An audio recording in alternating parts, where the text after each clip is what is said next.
The notification pinged at 2 a.m. A soft chime that jolted Ethan awake, his heart racing as if it knew something he didn't. He fumbled for his phone on the cluttered nightstand, the screen's glow cutting through the darkness of his Chicago apartment. Mystic Wanderer 23. You ever feel like the universe is trying to tell you something, but you're too stubborn to listen? Ethan stared at the message, his thumb hovering over the reply button. He was 26, an overworked data analyst with a life as predictable as the spreadsheets he wrestled with daily. Yet this Mystic Wanderer 23, had become his late-night obsession. For 6 months, their chats had spiraled from casual banter about Chicago's best coffee spots to raw confessions about dreams, fears, and the kind of loneliness that gnaws quietly in a crowded city. He typed back, "All the time. What's the universe telling you tonight?" His pulse thrummed, a mix of thrill and dread. Ethan had never met this guy, didn't even know his real name. Yet every message felt like a lifeline. Chicago's skyline glittered outside his window, but inside, he was unraveling, caught in a digital dance with someone who might not even be real. By day, Ethan was a cog in the machine at Sterling Analytics, a sleek downtown firm where fluorescent lights buzzed over endless cubicles. He wore pressed shirts, smiled at colleagues, and buried himself in numbers to avoid the ache of his own isolation. Growing up in a small Illinois town, he'd learned early to hide who he was, a gay kid in a place where different was a dirty word. Chicago was supposed to be his fresh start, but 3 years in, he was still hiding, just in a bigger cage. Mystic Wanderer 23 Wanderer, as Ethan called him in his head, was different. Their chats, first sparked on a niche music forum, had grown into something electric. Wanderer was witty, sharp, with a knack for saying exactly what Ethan needed to hear. "You're not invisible, Ethan. Someone's gonna really see you someday." Those words had lingered, haunting Ethan's quiet moments. But Wanderer was cagey, to never sharing photos, dodging personal details, always steering the conversation back to Ethan. It was maddening, intoxicating, and maybe a little dangerous. That morning, Ethan dragged himself to work, bleary-eyed from another late-night chat. The office was its usual hum of keyboards and coffee runs, but his mind was elsewhere. His coworker, Sarah, a bubbly 30-something with a penchant for gossip, leaned over his cubicle. "You look like you didn't sleep again. What's got you so distracted? A secret boyfriend?" Ethan's stomach lurched. "Just late-night Netflix." He lied, forcing a grin. Sarah laughed, but her words stung. Boyfriend. The word felt too big, too real for whatever this was. Yet, as he opened his laptop, a new message from Wanderer popped up. "Ever thought about meeting IRL? Chicago's not that big." His breath caught. Meeting. The idea was thrilling but terrifying. What if Wanderer was a catfish? Or worse, what if he was real, and Ethan wasn't enough? He typed a quick deflection, maybe, "You first twats your deal," and hit send before he could overthink it. The rest of the day blurred by, his focus shattered by the weight of that unanswered message. That evening, Ethan sat in his favorite coffee shop, the Bean Counter, a cozy spot tucked away from the loop's chaos. He sipped a latte, scrolling through their chat history, each message a thread tying him to this stranger. Wanderer's words were a mix of poetry and grit, like he'd seen the world and still believed in magic. I'm in Chicago too. You know, maybe we've already crossed paths. Ethan's heart skipped. The idea felt impossible. Yet the city suddenly seemed smaller. Every stranger a potential. As he left the shop, a guy brushed past him on the sidewalk. Tall, leather jacket, short black hair. Their eyes met for a split second, and Ethan's chest tightened. Was it him? No, couldn't be. He shook it off. But the encounter lingered. A spark of something he couldn't name. Back home, another message waited. I'm serious about meeting. Friday. You picked the place.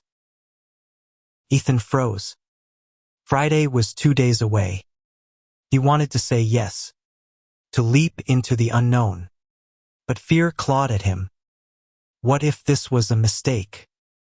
What if Wanderer saw him and walked away?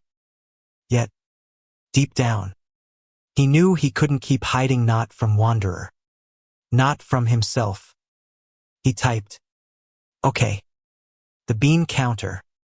7 p. Don't ghost me." His finger hovered, then pressed send. The next 2 days were torture. Ethan's mind spun with scenarios: Wanderer being a creep, or a dream, or no one at all. At work, he was a mess, spilling coffee on his keyboard and zoning out in meetings. Sarah noticed, teasing, "You're acting like you're in love." Ethan laughed it off, but the word love stuck, heavy and untested. Friday arrived, gray and drizzly, the kind of Chicago evening that felt alive with possibility. Ethan reached the bean counter early, his palms sweaty as he claimed a corner table. He wore his favorite navy coat, hoping it made him look less like the nervous wreck he was. The clock ticked closer to 7, each minute a hammer on his nerves. He scanned every face that walked in, searching for, what? A sign. A spark. At 7:03, the door chimed. A guy stepped in, tall, leather jacket, short black hair. The same guy from the sidewalk. His eyes swept the room, landing on Ethan with a flicker of recognition. Ethan's heart stopped. Was this mystic Wanderer 23? Or was fate just playing a cruel trick? The guy in the leather jacket hesitated at the door, raindrops clinging to his shoulders like tiny apologies from the Chicago sky. Ethan's breath hitched as their eyes locked again. Longer this time, a silent question hanging between them. Then, with a small, almost shy smile, the stranger walked toward him, each step tightening the knot in Ethan's chest. "Ethan." The voice was low, warm, with a hint of gravel that matched the late-night texts Ethan had read 1,000 times. He nodded, unable to speak, his throat dry as the guy slid into the chair across from him. Close.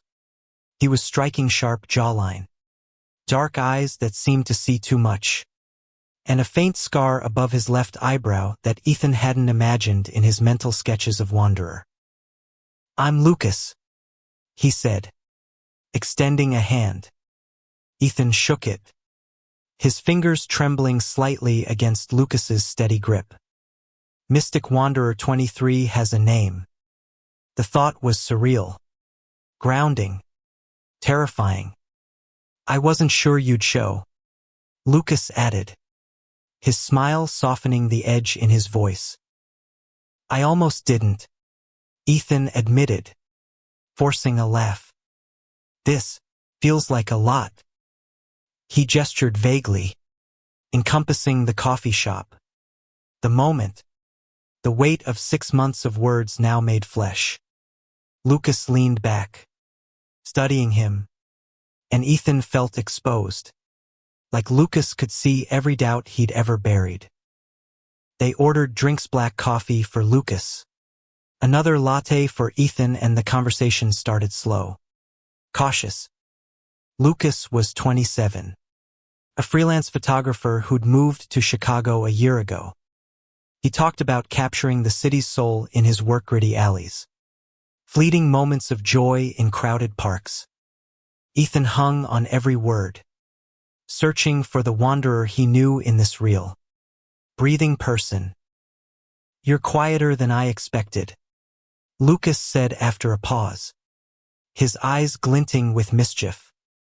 "Your messages are bold." Ethan flushed. It's easier to be bold when it's just a screen. He stirred his latte, avoiding Lucas's gaze. "You're not what I expected either. I thought you'd be, I don't know, less real." Lucas laughed, a sound that warmed the air between them. "I get that. I was worried you'd think I'm some creep." His tone shifted, softer. "But I meant what I said in our chats. You're not invisible, Ethan. Not to me." The words hit harder in person, unraveling something in Ethan he'd kept tightly wound. They talked for hours, the coffee shop emptying around them. Lucas shared stories of his nomadic childhood, moving from town to town with a single mom who never stayed put. Ethan opened up about his own past, the small-town silence, the fear of being seen, the way Chicago was both freedom and a new kind of cage. As the night deepened, Lucas leaned closer. "Why'd you agree to meet me?" he asked, his voice low, searching. Ethan hesitated, his heart pounding. "Because you make me feel like I could stop hiding," he said finally, the words raw, unguarded. Lucas's expression softened, and for a moment, Ethan thought he might reach for his hand. But Lucas just nodded, like he understood something Ethan hadn't said. They left the shop together, stepping into the damp Chicago night. The city buzzed around them, honking cabs. Distant laughter, but it felt like they were in their own world. Lucas walked Ethan to his bus stop, their shoulders brushing occasionally, each touch a spark. "Can we do this again?" Lucas asked, his breath visible in the cold air. "Yeah," Ethan said, smiling despite the nerves twisting inside him. "I'd like that." The next week was a blur of texts and stolen moments. Lucas sent photos of his work, moody shots of Lake Michigan, a street musician lost in song, and Ethan found himself checking his phone obsessively, craving the next message. At work, Sarah noticed his distraction again. "Okay, Bill," she said, cornering him at lunch. "Who's got you smiling like that?" Ethan hesitated, then took a leap. "His name's Lucas. We met online." Saying it out loud felt like stepping off a cliff, but Sarah just grinned, demanding details he wasn't ready to share. Their second date was at a rooftop bar overlooking the city. Lucas looked different under the string lights, less guarded, his smile easier. They talked about everything and nothing, their laughter mingling with the hum of the crowd. When Lucas's hand brushed Ethan's on the table, neither pulled away. It was small, tentative, but it felt like a promise. But doubts crept in. Lucas was still elusive about parts of his life, his address, his last name, why he'd moved to Chicago so suddenly. Ethan tried to brush it off, but the questions gnawed at him. Was Lucas hiding something? Or was Ethan just scared to trust this fragile, growing thing between them? One night, Lucas texted, "Meet me at Millennium Park tomorrow. I want to show you something." Ethan agreed, his curiosity outweighing his caution. The next evening, He found Lucas near the cloud gate, the giant silver bean reflecting the city's lights. Lucas held his camera, his face lit with excitement. "I've been working on a project," he said. "You're part of it now." He showed Ethan a photo on his camera, candid shot of Ethan from their first meeting, laughing at the bean counter, his guard down in a way he hadn't seen in years. "You looked free," Lucas said softly. "I wanted to capture that." Ethan's throat tightened. No one had ever seen him like that. Not even himself. He wanted to say something. Anything. But the words caught. Instead, he stepped closer, their shadows merging in the reflection of the bean. For the first time, Ethan felt like he was exactly where he was meant to be. The photo lingered in Ethan's mind long after he left Millennium Park. Lucas's words echoing, "You looked free." He'd never thought of himself that way. Not in his small-town past or his buttoned-up Chicago present. But with Lucas, something was shifting, like a door creaking open after years of being locked. Their dates became a rhythm, coffee shops, late-night walks along the Chicago River, quiet moments where words weren't needed. Lucas had a way of making the city feel alive, pointing out details Ethan had never noticed. The way sunlight hit the Tribune Tower, the rhythm of a street drummer's beat. Ethan was falling. Hard. But the thrill came with a shadow. Lucas was still a puzzle, open one moment, distant the next, deflecting questions about his past with a charming grin. One evening, they ended up at a diner in Wicker Park, sharing a plate of fries under flickering neon lights.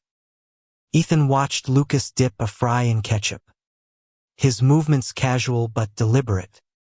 "You ever gonna tell me your last name?" Ethan asked, half joking, half desperate for a piece of the truth. Lucas paused, his smile faltering. "It's Carter," he said finally. Lucas Carter. Not much to tell beyond that. But his eyes darted away, and Ethan felt a pang of unease. He wanted to press, to ask why Lucas always changed the subject when things got too personal. But the moment passed, swallowed by Lucas's quick shift to a story about a photo shoot gone wrong. At work, Ethan's focus frayed. Spreadsheets blurred as he replayed their conversations, searching for clues. Sarah, ever perceptive, cornered him again. "You're in deep, aren't you?" she said, her tone softer now. "Just be careful. Okay. Online guys can be tricky." Her words stung, feeding the doubt Ethan was trying to ignore. He wanted to trust Lucas, but the gaps in his story, where he lived, why he'd left his last city, felt like missing pieces in a picture Ethan was desperate to see. Still, when Lucas texted, "Meet me at the Art Institute tomorrow," Ethan couldn't say no. The museum was crowded, but Lucas navigated it like he belonged, pulling Ethan toward a quiet gallery of Impressionist paintings. They stood before a Monet, its colors bleeding into each other like a dream. "This is how I see you," Lucas said, his voice low. "All these layers, soft but strong." Ethan's heart stuttered. He wanted to believe it, to lean into this feeling, but the weight of the unknown held him back. That night, they kissed for the first time, outside Ethan's apartment building. It was quick, tentative, Lucas's lips warm against his in the chilly air. When they pulled apart, Lucas's eyes were bright, but there was something else there, fear. Maybe. Or guilt. "I'll see you soon," he said. And then he was gone. leaving Ethan dizzy and confused. The next day, Ethan did something he hadn't before. He searched for Lucas Carter online. It was impulsive, driven by a mix of curiosity and unease. The results were sparsely few social media profiles, none matching Lucas's face or story. But one link caught his eye, a news article from a small Ohio town, dated a year ago. Local man, Lucas Carter, missing after family dispute. The photo was blurry, but the scar above the eyebrow was unmistakable. Ethan's stomach dropped. Missing. Dispute. His mind raced, piecing together fragments of Lucas's vague stories about his childhood.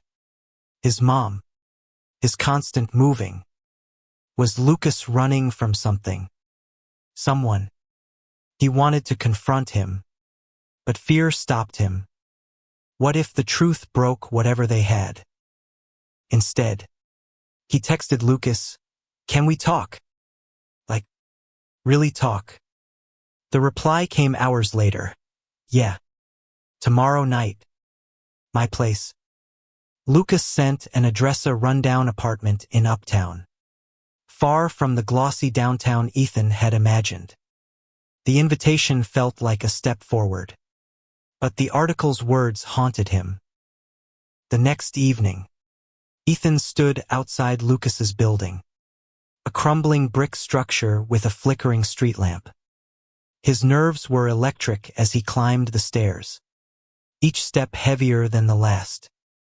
Lucas opened the door, his smile warm but strained.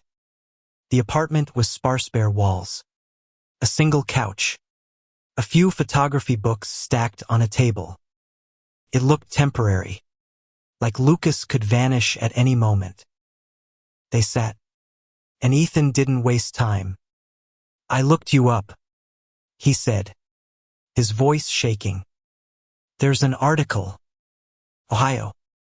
Said you're missing." Lucas's face paled, his hands clenching. For a moment, Ethan thought he might bolt. But then Lucas sighed, his shoulders slumping. "I was going to tell you," he said quietly. "I just didn't know how." He looked at Ethan, his eyes raw. "My family, they didn't take it well when I came out. My dad, he made it clear I wasn't welcome. I left, cut contact, started over. The missing thing, it's just them trying to control the story." Ethan's heart ached, anger and empathy twisting together. "Why didn't you tell me?" he asked, his voice softer now. "Because I didn't want you to see me as broken," Lucas said, his voice barely above a whisper. "You're the first person who's made me feel like I could be more than my past." The words hit Ethan like a wave, washing away some of his doubt. He reached for Lucas's hand, their fingers intertwining. "You're not broken," he said firmly, "and you don't have to hide from me." They talked late into the night, Lucas unraveling pieces of his story, his dad's anger, his mom's silence, the years of running from who he was. Ethan shared his own scars, the small-town whispers, the fear of being himself. For the first time, Ethan felt like they were truly seeing each other. No screens, no secrets. But as he left Lucas's apartment, a new fear settled in. Lucas's past wasn't just a story, it was a shadow, one that might not stay buried.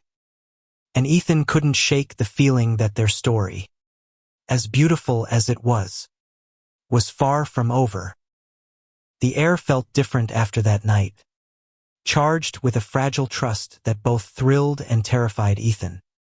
Lucas's confession had peeled back a layer, revealing a man shaped by pain but still reaching for light. Yet, as Ethan rode the bus back to his apartment, the city's lights blurring past, He couldn't shake the sense that Lucas's past was a storm waiting to break. Their dates grew deeper, more intimate.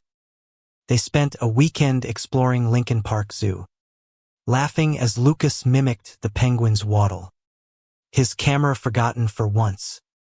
Ethan felt himself softening, the walls he'd built around his heart crumbling with every shared glance. But Lucas's guarded moments persisted, phone calls he'd step away to take, sudden silences when Ethan asked about his plans. At work, Ethan's distraction was impossible to hide. Sarah caught him staring at his phone during a meeting, a photo of Lucas grinning by the lake on his screen.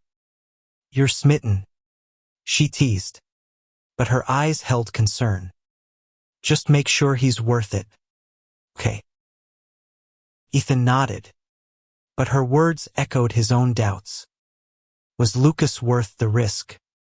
The article still lingered in his mind, its unanswered questions gnawing at him. Who had reported Lucas missing? Was his family still looking for him? And why did Lucas seem so scared of being found?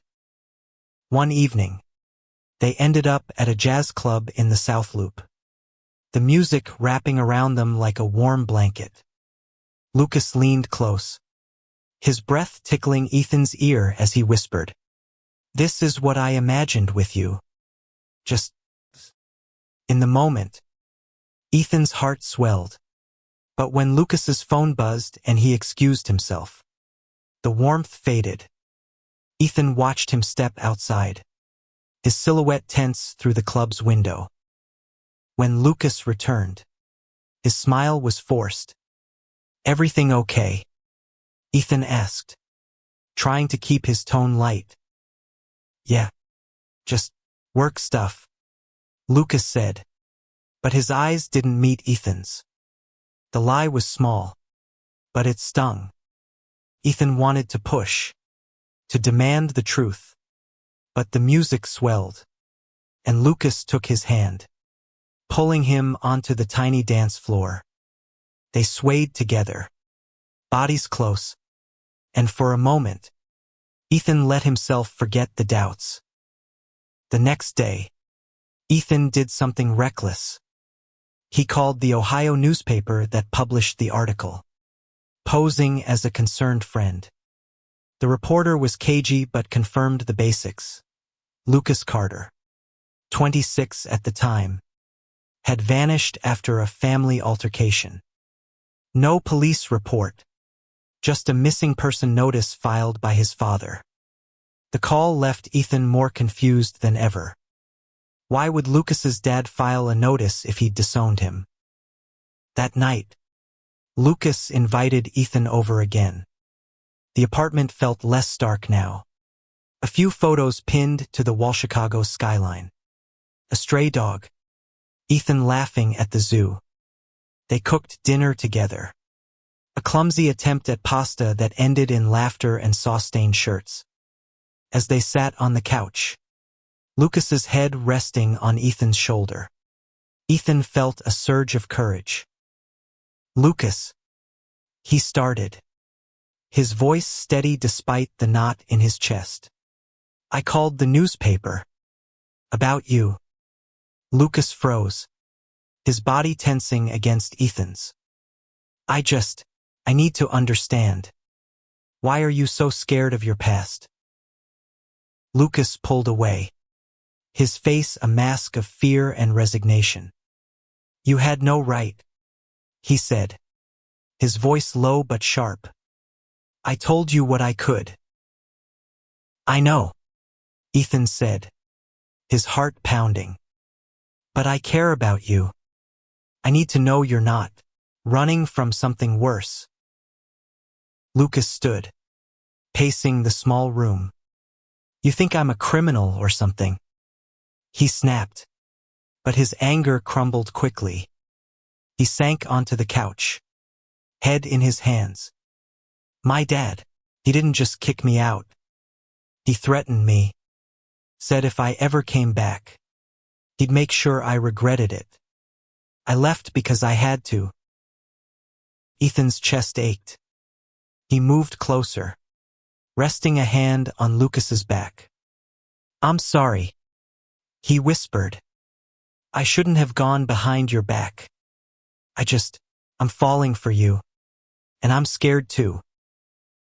Lucas looked up, his eyes glistening. "I'm falling for you too," he said, his voice breaking. "But my past, it's not just mine. It's complicated. There are people I don't want finding me. Or you." The words sent a chill through Ethan. "People? Like who?"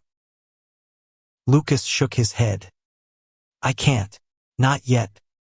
Just trust me. Okay. I'm trying to protect us." He reached for Ethan's hand, his grip desperate. Ethan wanted to believe him, to sink into the warmth of his touch. But the word people echoed like a warning. They spent the rest of the night holding each other. But the air felt heavier, the unspoken truths a barrier between them. As Ethan left, Lucas pulled him into a fierce kiss, like he was afraid it might be their last. "I'll tell you everything soon," Lucas promised. "Just give me time." The next week, Ethan tried to focus on work, but his mind was a storm. He noticed small things: Lucas's phone buzzing more often, his glances at the street like he was expecting someone. When Ethan suggested meeting at a new spot, Lucas hesitated, suggesting they stick to quieter places. Felt like he was hiding, and Ethan couldn't tell if it was from him or something bigger. One evening, as they walked through Grant Park, Ethan spotted a man watching them from across the street. Older, broad-shouldered, his face half hidden by a cap. Lucas's hand tightened on Ethan's, his pace quickening. "Let's go," he muttered, pulling Ethan toward a side path. When Ethan looked back, the man was gone, but Lucas's fear was palpable. "Who was that?" Ethan asked, his voice sharp. "No one," Lucas said too quickly. Let's keep moving." Ethan stopped, forcing Lucas to face him. "No more secrets," he said, his voice trembling with frustration.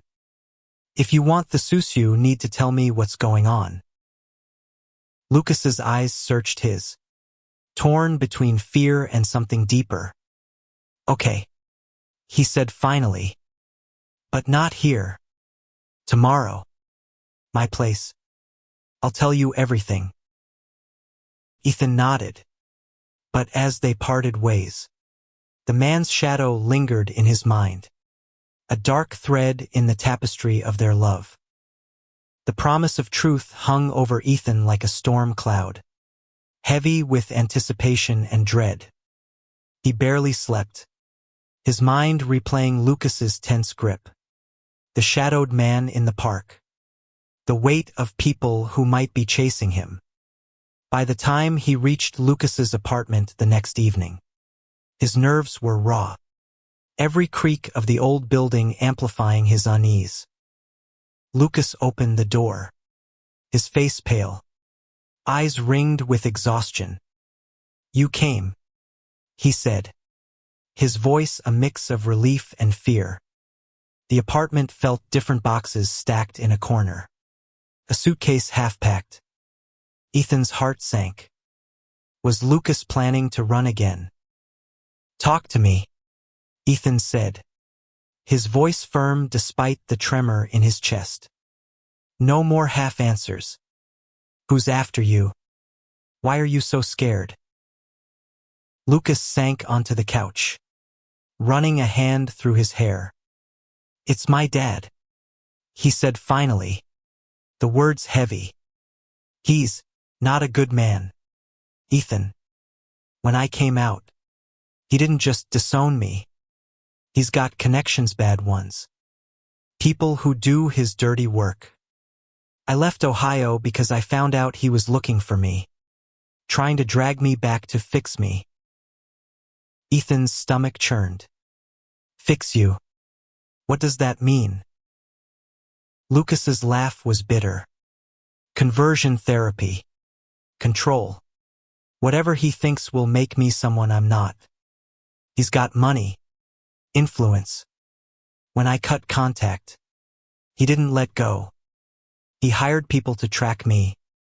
That's why I move. Why I keep things vague. I thought Chicago was far enough. But what? Ethan pressed, his voice rising. That guy in the parkways, that one of them. Lucas nodded, his jaw tight. I think so. I've seen him before. Outside my building. I don't know how they found me, but they're getting closer.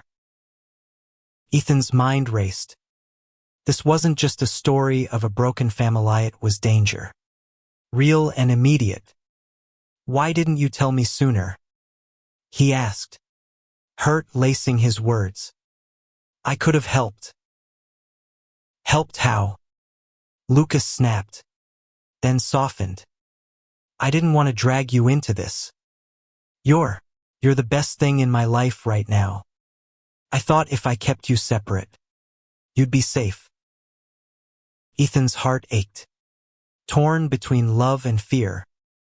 He sat beside Lucas, their knees touching. I'm in this with you, he said quietly. But you need to let me in. All the way. Lucas looked at him, his eyes glistening. I don't deserve you, he whispered. But he nodded. Okay. No more secrets. They spent hours talking. Lucas laying bare the details he'd held back. His dad, a wealthy businessman with ties to shady figures, had always controlled his life. When Lucas came out at 19, the rejection was brutal threats, ultimatums, a stint in a program that left scars Ethan could only imagine. Lucas had run, changing cities, names, keeping his life small to stay invisible. Chicago was supposed to be his fresh start, but the past was relentless. Ethan listened, his anger at Lucas's dad growing with every word. He thought of his own small-town struggles, the whispers and judgment. But this was different, darker, more dangerous. What do we do? He asked finally. If they're here, what's the plan? Lucas hesitated. I was going to leave, he admitted, glancing at the boxes. Start over somewhere else. But then I met you, and I don't want to run anymore. The words hit Ethan like a lifeline. He grabbed Lucas's hand, his grip fierce. Then don't. We'll figure this out together. For the first time, Lucas didn't pull away. They stayed up, plotting ways to stay safe, changing Lucas's phone number, avoiding his usual haunts. Ethan suggested telling Sarah, who had a cousin in the Chicago PD. But Lucas was wary. Cops can't always help, he said. My dad's got people everywhere. The next day, Ethan took a risk. He told Sarah everything, not the full story, but enough to ask for her cousin's advice. She listened, her usual teasing gone. I'll talk to him, she said. But Ethan, this sounds serious. Be careful. That evening, Lucas texted Ethan to meet at a new Spoda quiet bar in Logan Square. When Ethan arrived, Lucas was already there, his camera on the table, a nervous energy about him. I got something, he said, sliding a photo across. It was the man from the park, caught mid-stride, his face clear. I've been watching him. He's been outside my place again. Ethan's blood ran cold. The man's face was hard, unreadable, but his presence was a threat. "We need to go to the police," Ethan said. "This is proof." Lucas shook his head. "Not yet. If my dad's behind this, he'll know. I need to be sure who this guy is first." Ethan wanted to argue, but Lucas's fear was palpable. Instead, he nodded, pulling Lucas into a hug. "We'll do this your way," he said. "But I'm not letting you face this alone." The next week was tense, a balancing act of love and vigilance. They stuck to crowded places, avoided Lucas's apartment, and kept their phones off when together. Ethan felt like he was living in a thriller, every stranger a potential threat. But with Lucas, there were moments of light-stolen kisses in a bookstore, quiet laughter over late-night pizza. Each one felt like a rebellion against the fear. One night, as they sat in Ethan's apartment, Lucas showed him a new photo sunrise over Lake Michigan, the light breaking through clouds. "This is what I want," Lucas said softly. "A new day. With you.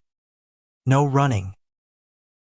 Ethan kissed him, slow and deep, their fears momentarily drowned out by the certainty of this moment.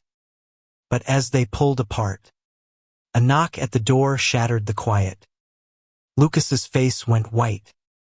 "Don't answer it," he whispered, his voice trembling. Ethan's heart pounded.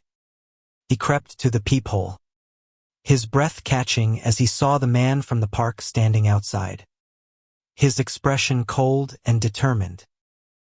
Ethan's pulse thundered in his ears as he stared through the peephole. The man's face a grim shadow under the hallway's dim light. Lucas grabbed his arm, his grip tight, his breath shallow. "Don't open it," he whispered, his voice barely audible but laced with panic. "Who is he?" Ethan hissed, stepping back from the door. The knock came again, heavier this time, insistent.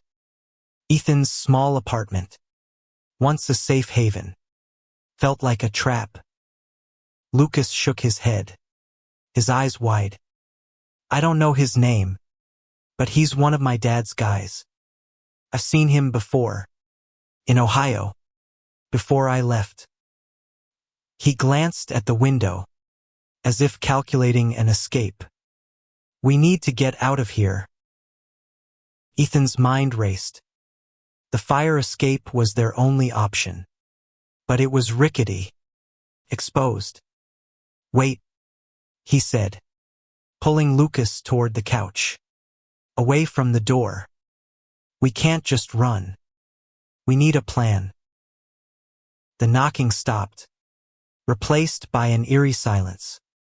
Ethan's phone buzzed on the table, and he grabbed it, expecting a text from Sarah or work.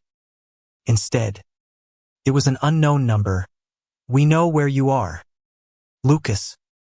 Come out and talk." Ethan showed Lucas the screen, his stomach twisting as Lucas's face drained of color. "They've got my number," Lucas said, his voice hollow. "They're not going to stop." Ethan's fear hardened into resolve. "Then we face this," he said, grabbing his keys. "We go to the police now. Sarah's cousin can help. You've got the photo. Proof someone's following you." Lucas hesitated, his eyes searching Ethan's. "If we do this, it's not just my dad. It's his whole world, people with power. You'll be in their crosshairs too." "I don't care," Ethan said, his voice fierce. "I'm not losing you." The words felt like a vow, binding them together in the face of whatever was outside that door. They moved quickly, grabbing jackets and Lucas's camera. Ethan texted Sarah, asking her to call her cousin and meet them at a nearby precinct. As they slipped out the fire escape, the cold Chicago air hit them like a slap. The alley below was dark, but no one was there yet. They moved fast, sticking to side streets, Lucas's hand tight in Ethan's. At the precinct, Sarah was waiting, her cousin, Officer Mike Torres. Beside her, Mike was stocky, no nonsense, his eyes sharp as he listened to Lucas's story. Lucas showed him the photo, explained the threats, the years of running. Mike's expression darkened. This sounds like a stalking case. Maybe worse, he said. We can file a report, get a restraining order. But if your dad's got connections, we need more evidence. Lucas nodded, his jaw tight. I've got more photos. Places I've seen that guy. Timestamps. It's not much, but it's something. Mike took the camera, promising to look into it. Sarah hugged Ethan, whispering, "You're doing the right thing." But as they left the precinct, Lucas's silence was heavy. What if this makes it worse? He asked, his voice barely above a whisper. Then we deal with it together, Ethan said, squeezing his hand. No more running alone. The next few days were a tense limbo. Mike called with updates, background checks on the man in the photo. A private investigator with a sketchy record. Lucas's dad was harder to pin down. His name, Richard Carter, pulled up a web of businesses but no clear crimes. Ethan and Lucas stayed at Sarah's place, her guest room a temporary refuge. Lucas was quieter, his camera untouched, his smiles rare. One night, as they lay in the narrow guest bed, Lucas turned to Ethan. I'm scared, he admitted, his voice raw. Not just of my dad, but of losing this. Ethan pulled him close, their foreheads touching.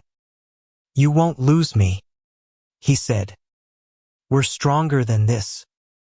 They kissed, slow and desperate, clinging to each other like the world might pull them apart. But the world was closing in.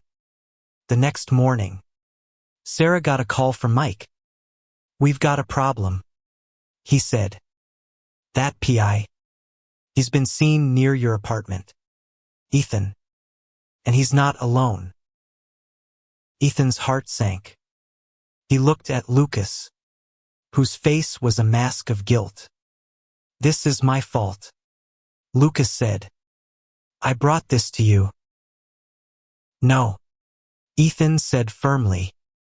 You brought you to me, and I'd do it all again. They met Mike at a coffee shop to strategize. He suggested a safe house, but Lucas refused. I'm done hiding, he said, his voice steady for the first time in days. I want to confront my dad, face to face. Ethan's stomach twisted. That's crazy, he said. He's dangerous. Maybe, Lucas said. But I need to end this. For me. For us. His eyes locked on Ethan's, pleading for trust. Against his better judgment, Ethan nodded.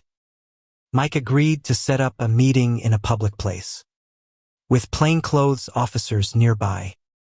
They chose a busy cafe in the Loop, neutral ground. Lucas spent the night preparing, writing a letter to his dad he might never send, pouring out years of pain and defiance. The morning of the meeting, Ethan felt sick with nerves. Lucas was calm, almost resolute, his camera slung over his shoulder like a shield. As they walked to the cafe, Ethan grabbed his hand. "Whatever happens," he said, "we're in this together." Lucas smiled. A real one this time. "I know," he said. "You're my reason to fight." The cafe was packed. The hum of voices a strange comfort. They sat at a corner table, waiting. Ethan scanned the crowd, his heart racing. Then, a man walked in, tall, graying hair, an expensive suit. Richard Carter. His eyes found Lucas, and the air seemed to thicken, the world narrowing to this moment. Richard Carter's presence filled the cafe like a storm cloud, his tailored suit and cold stare at odds with the chatter around them. Lucas stiffened beside Ethan, his hand tightening on the camera strap. Ethan's heart pounded, but he kept his grip on Lucas's other hand, an anchor in the tension. Richard approached their table, his expression unreadable. "Lucas," he said, his voice smooth but edged with authority. "You've been hard to find." Lucas met his gaze, unflinching. "That was the point," he said, his tone steady despite the tremor Ethan felt in his hand. "I'm not here to go back. I'm here to end this." Richard's eyes flicked to Ethan, sizing him up before dismissing him. "This is family business," he said. "Your friend doesn't need to be involved." "He's not just my friend," Lucas said, his voice rising. "He's the reason I'm not running anymore." Ethan's chest swelled, pride and fear mixing as Lucas stood his ground. Richard sat, uninvited, his posture rigid. "You think you can just walk away? After everything I've done for you?" "Done to me," Lucas corrected, his voice sharp. "You tried to break me. You sent people to hunt me down. I'm not your property." The cafe's noise faded into the background as Ethan watched the confrontation unfold. Richard's calm cracked, a flash of anger in his eyes. "You're my son," he said. "I want what's best for you. This lifestyle isn't it." Ethan's blood boiled, but Lucas spoke first. "This is me," he said, his voice raw but firm. "And Ethan's part of it. You don't get to decide who I am." Richard leaned forward, his voice low. "You think you're safe here, with your little boyfriend and your photos. I have people who can make things difficult for both of you." Ethan's stomach dropped, but before he could speak, Lucas slammed his hand on the table. "Enough," he said. "You don't control me anymore. I've got proof photos, timestamps, your PI following me. The police know. If anything happens to us, it's on you." Richard's face hardened, but he didn't deny it. Ethan glanced around, spotting Mike's plainclothes officers blending into the crowd, their presence a small comfort. "You're making a mistake," Richard said finally, standing. "This isn't over." "It is for me," Lucas said, his voice steady. Richard walked out, the door chiming behind him, leaving a heavy silence. Ethan exhaled, his heart still racing. "You okay?" he asked, turning to Lucas. Lucas nodded, but his eyes were distant. "I've wanted to say that for years," he said, "but I don't know if it's enough." Mike joined them, his expression grim. "We've got enough to build a case," he said. "Stalking, harassment, maybe more if we dig into his connections. But you both need to stay vigilant. Lay low for a while. They agreed, returning to Sarah's place, where Lucas was quieter than ever. Ethan tried to lighten the mood, cooking dinner, joking about their terrible pasta attempt weeks ago. Lucas smiled, but it didn't reach his eyes. That night, as they lay together, Lucas whispered, "I'm sorry I dragged you into this." "You didn't drag me," Ethan said, pulling him close. "I chose this. I chose you." The next week was a blur of caution and closeness. Mike's team tracked the PI, who'd gone quiet, but Richard's silence was more unsettling. Lucas started photographing again, capturing small moments: Ethan reading, Sarah laughing, the city waking up. Each shot felt like a reclaiming of his life. One evening, Lucas showed Ethan a new projecta series of photos titled Found. They were intimate, raw. Ethan's smile at the zoo, their hands intertwined by the river.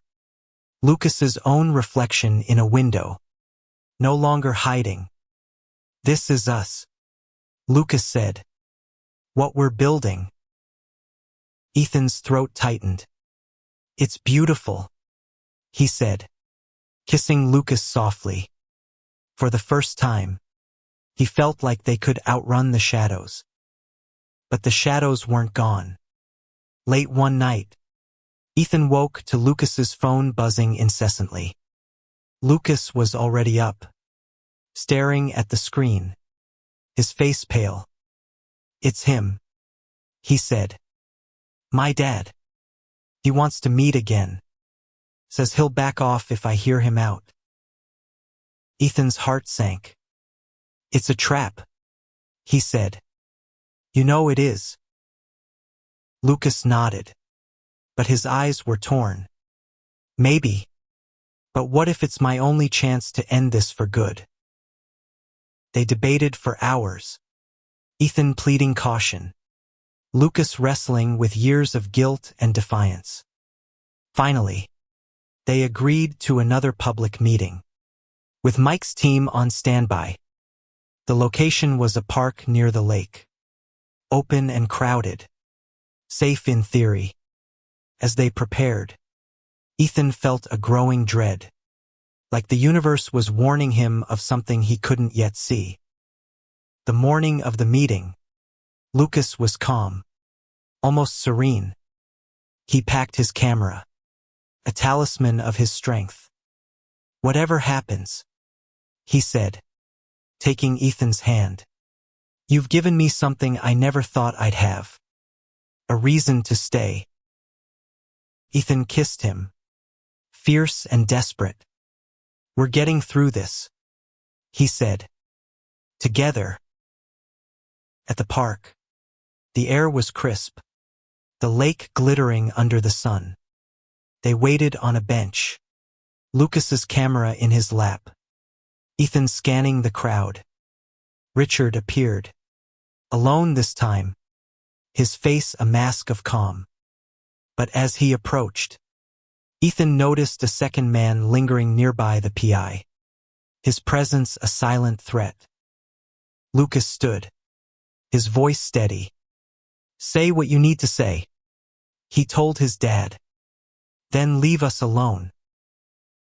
Richard's smile was cold. "You've made your choice," he said. "But choices have consequences." Before Ethan could react, the PI moved closer, his hand slipping into his jacket. Ethan's heart stopped, time slowing as he grabbed Lucas's arm, pulling him back. "Run," he whispered. But it was too late. The world was about to change. The PI's movement was swift, his hand emerging with a flash of metal, a knife, glinting in the sunlight. Ethan's world narrowed to that moment, his instincts screaming.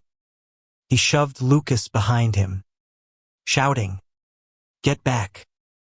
The crowd around them froze, gasps rippling as people noticed the threat. Richard's face twisted in surprise. Then rage. "Stop!" he barked. But the PI didn't flinch. His eyes locked on Lucas. Ethan's heart thunderetta didn't think. Just acted. Lunging to block the man's path. A scream tore through the air, Lucas's voice, raw with fear. Before the PI could strike, a blur of motion cut through. Mike's officers, positioned in the crowd, tackled the man, pinning him to the ground. The knife clattered away, harmless now, but Ethan's knees buckled, adrenaline crashing through him. Lucas grabbed him, pulling him close, his breath ragged. "You okay?" Lucas asked, his voice shaking as he checked Ethan for injuries. "I'm fine," Ethan managed, his hands trembling as he clung to Lucas. Richard stood frozen, his calm shattered, as the officers cuffed the PI and read him his rights. Mike approached, his face grim. "You're coming with us," he told Richard, who didn't resist as another officer led him away. The park erupted into chaos, onlookers whispering, phones recording, but Ethan and Lucas stayed rooted, holding each other like the world might still fall apart. "It's over," Ethan whispered, more to himself than Lucas. But was it? At the precinct, the truth unraveled. The PI, hired by Richard, had been instructed to intimidate, not kill, but his actions had crossed a line. Richard's story crumbled under questioning. Wanted Lucas back. Not out of love, but control. His pride wounded by a son who'd defied him. The police had enough to charge him with conspiracy and stalking, bolstered by Lucas's photos and Ethan's testimony. Lucas was quiet through it all, his hand never leaving Ethan's. When they were finally alone, he broke. "I thought I'd lose you," he said, tears falling as Ethan pulled him into a hug. "I've been running so long. I forgot what it's like to have something worth fighting for." "You fought," Ethan said, his voice thick. "And we won." They returned to Sarah's place, shell-shocked but whole. Sarah, ever the rock, made them tea, her teasing replaced by quiet support. Over the next weeks, the legal process ground on restraining orders, depositions, Richard's eventual plea deal. The threat wasn't gone, but it was contained, a shadow no longer looming over every moment. Lucas started to heal, his camera a lifeline again. He poured himself into his found project. The photos now a story of survival, love, and defiance. Ethan watched him, marveling at the man who'd walked through fire and still found beauty in the world. They moved in together, a small apartment in Andersonville, their days filled with quiet moments, cooking, laughing, planning a future they'd both been too scared to dream of. One evening, as snow fell outside their window, Lucas showed Ethan a new photo, a shot of them on the lakefront, laughing, their breath visible in the cold. "This is my favorite," Lucas said, his voice soft. "It's us. Free." Ethan kissed him, slow and certain, the weight of their past no match for the warmth of this moment. "You're my fate," he whispered, the words once impossible now undeniable. Their story wasn't perfect, no grand gestures, no cinematic endings, but it was theirs, built on trust, courage, and a love that refused to break.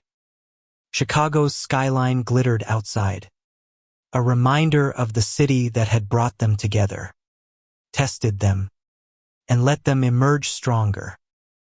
As they curled up together, Lucas's camera on the table, Ethan knew they'd face whatever came next.